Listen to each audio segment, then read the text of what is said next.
وہ جس کے دل میں برائی ہے بھلائی نہ کر پائے گا۔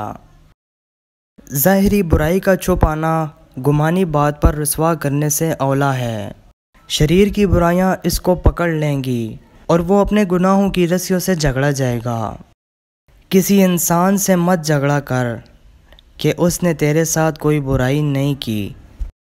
خداوند تعالیٰ کی سیدھی راہ نیک لوگوں کے لیے توانائی اور برائی کرنے والوں کے لیے ہلاکت ہے۔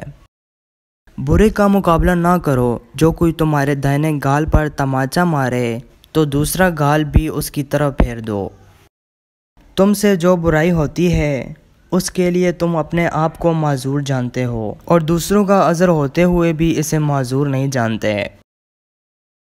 برائی کرنے والوں کی ہم نشینی سے تنہائی بدر جہاں بہتر ہے اور تنہائی سے صلح کی صحبت بدر جہاں بہتر ہے۔ بدگو آدمی 3 اشخاص کی مجروم کرتا ہے۔ اول اپنے آپ کو، دوسرا جس کی برائی کرتا ہے، سوم جو اس کی برائی سنتا ہے۔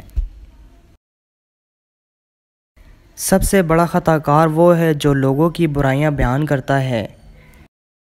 برائی کرنے والا کسی کے ساتھ نیک گمان نہیں رہ سکتا کیونکہ وہ ہر ایک کو اپنے جیسا خیال کرتا ہے۔ دوستو، اگر آپ کو حدیث شریف اقوال شریف سننا پسند ہے تو ہمارے اس چینل کو ضرور سبسکرائب کریں۔